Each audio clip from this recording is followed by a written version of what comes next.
This is gonna be such a hard wave to surf. Today there's a lot of rip, and there's this perfect left breaking along the rip here. It's a perfect wave if you want to clock in some riding time, because as soon as you get out, the rip takes you straight back out. However, if you don't catch a wave straight up, the rip is going to continue to pull you out and way out of position. So you have to stay in the rhythm, stay in this circle, and if you do, you're gonna clock some serious riding time, which is what I'm aiming to do. You will see how that goes. I did catch a good amount of waves, but I got so frustrated during that session.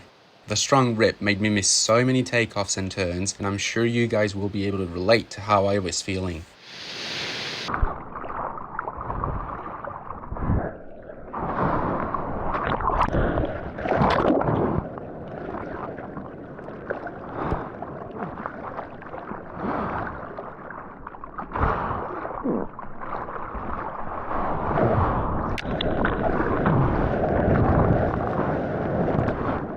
Wow, that was bowly. Wow. That wave might be way more difficult than I thought it was.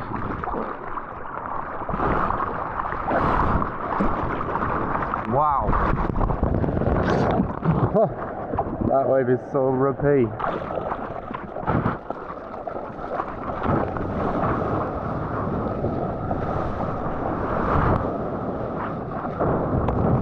This wave was absolutely beautiful, but for some reason, it felt surprisingly technical to surf. The takeoff, because of the rip, had a weird timing to it, and I was getting sucked up the face very strongly. I almost always ended up in the lip and had to deal with a late drop. And then if I managed to drop in successfully, the wave either felt like an absolute racetrack or would just die instantly. It really gave me a hard time.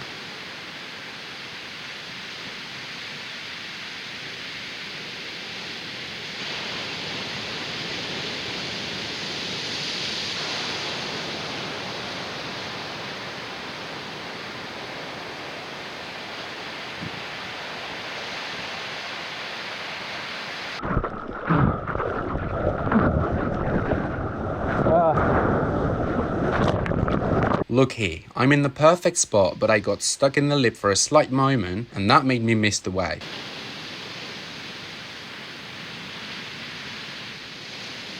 Oh no, I'm too late. Hard.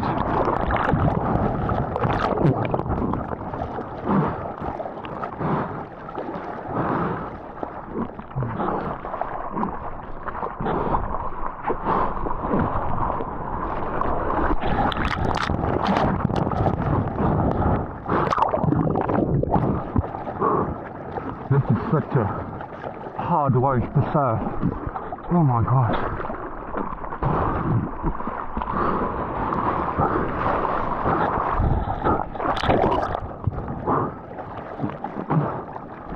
I'm exhausted already.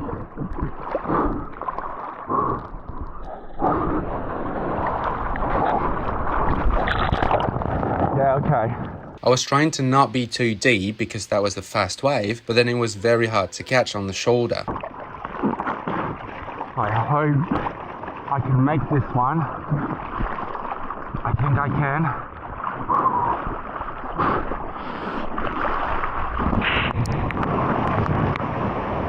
Oh no!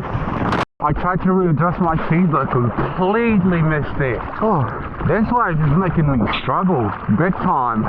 Holy cow.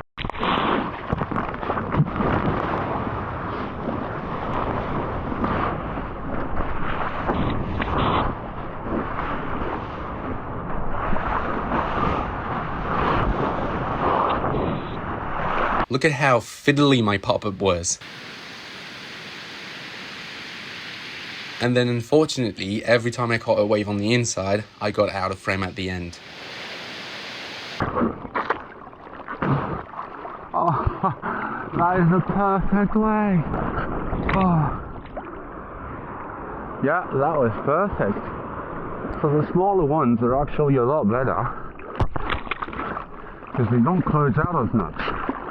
Just like this one again. Absolute perfection. Jeez.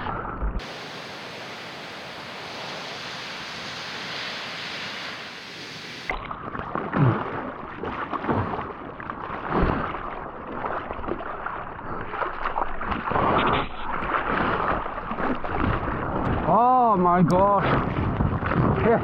It is so steep. Oh.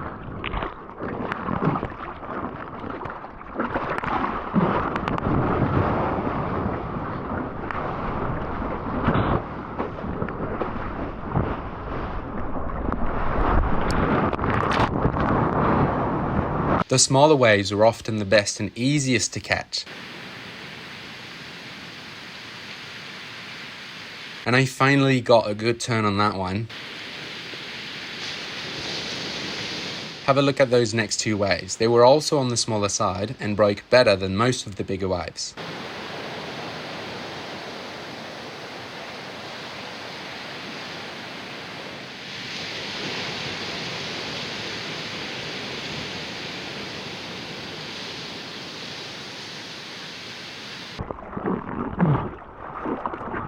I think I'm good.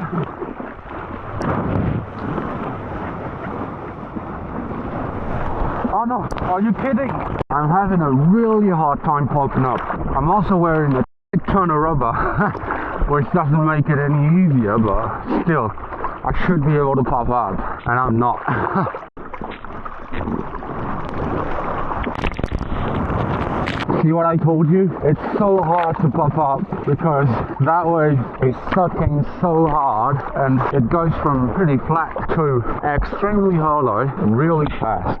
And so I have a very flat board, but actually more rocker would help me so much here, but that's what I have and I've got no excuses.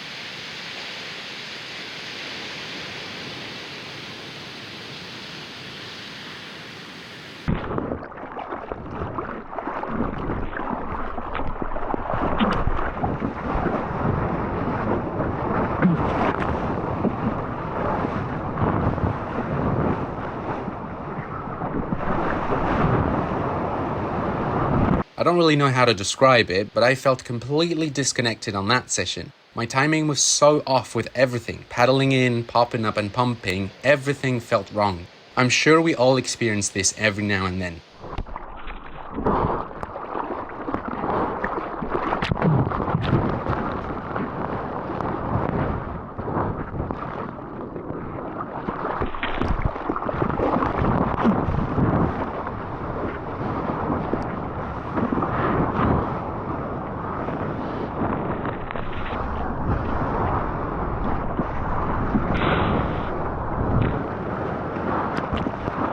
Look here, I almost tipped over after popping up. Then I almost fell backwards again after my first turn and ended almost slipping out on my last turn. Even though the wave was perfect and easy to ride. But the two guys who had just joined me on the left were also having a hard time figuring out the timing of this wave. That made me feel a little better about myself.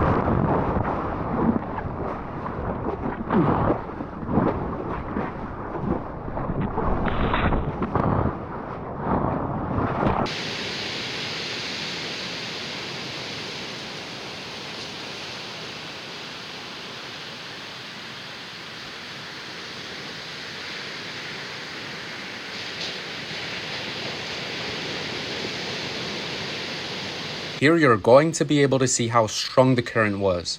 Look at how fast I was being dragged out even though I was almost not paddling at all. That's what was making this wave so tricky to surf.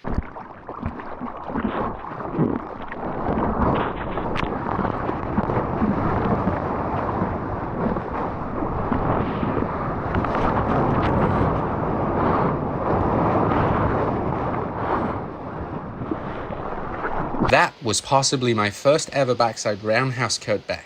Nothing crazy, but it felt amazing to connect the cutback with a rebound for the first time.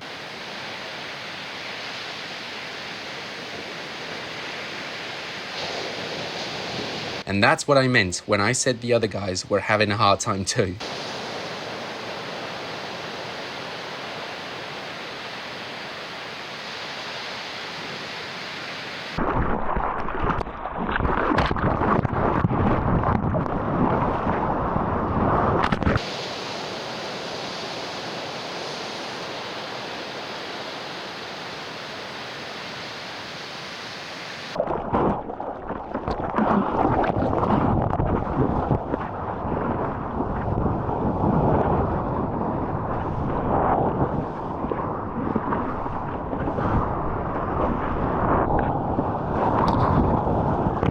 That was probably the biggest barrel I've ever missed. Yeah, not even close. That thing totally clamped, and I think I actually did the right thing, not stalling and going for the shoulder.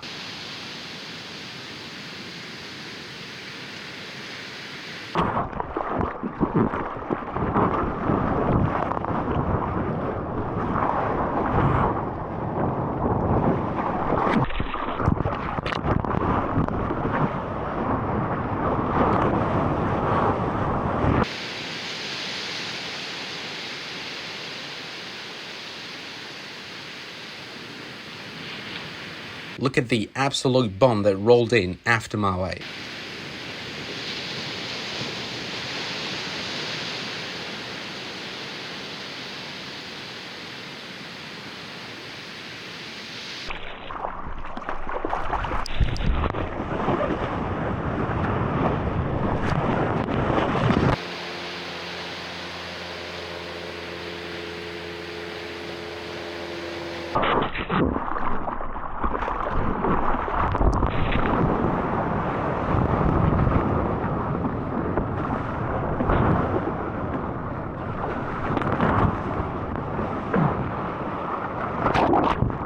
Oh, that was good.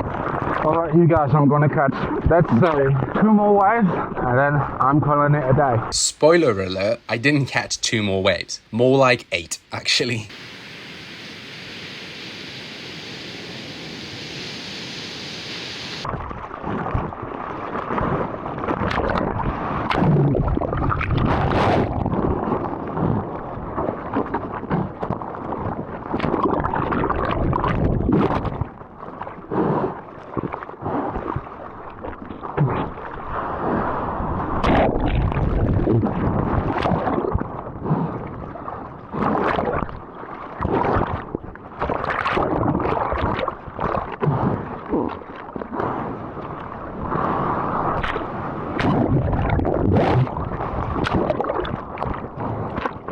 Every single wave is gonna break wider, and I'm not gonna catch any, and I'm getting exhausted. Oh gosh.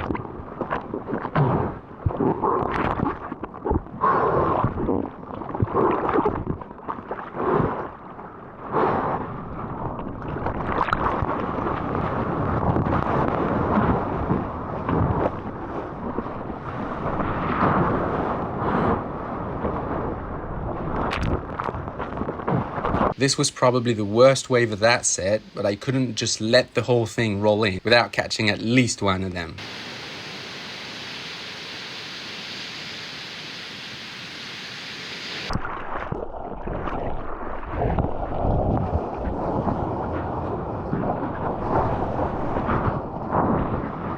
So, session is about to end. What's the aftermath? Well, the aftermath is I got a good amount of wave. I'm happy with it. This type of wave definitely makes me feel like a much worse surfer than the waves I got the previous days, but I think it's all part of it, and it's nice actually that I get to surf waves like this because you guys can now get a different perception of my actual progress. You need to surf various conditions to actually see the progress you're making.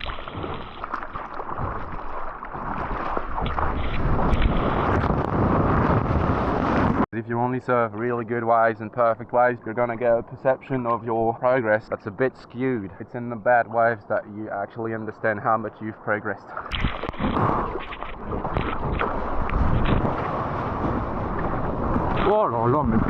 Just to make things clear, I do not consider this a bad wave at all. Just a tricky one to surf.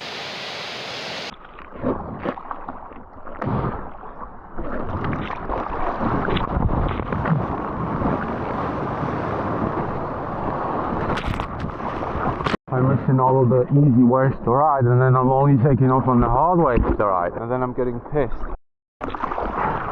Looks like I'm a bit late.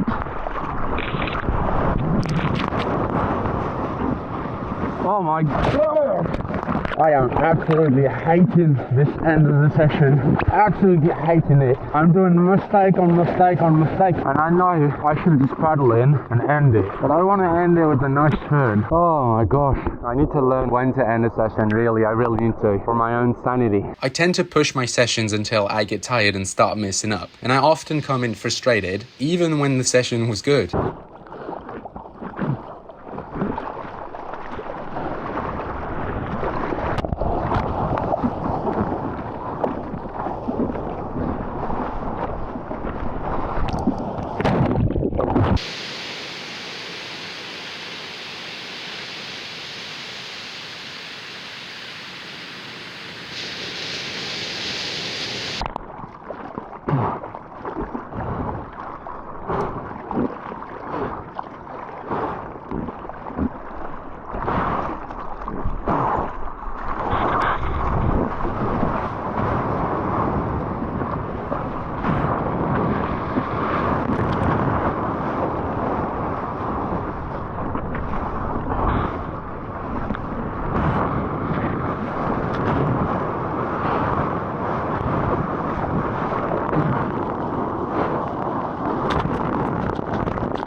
That was such a good last wave. I was so happy with this last wave, it almost made up for all the negative feelings I had during the session.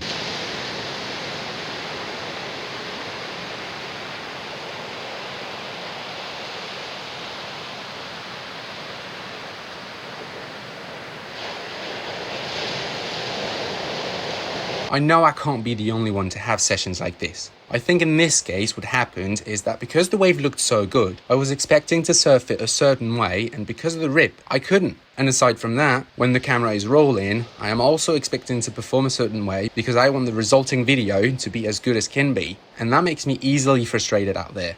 Some of you guys have emailed me or wrote in the comments that you would like to see more videos in poor conditions because that's relatable to a lot of you. And this has reminded me of why I'm doing this in the first place, and that is to share a realistic progression with its ups and downs, with positive and negative experiences, as well as all types of conditions.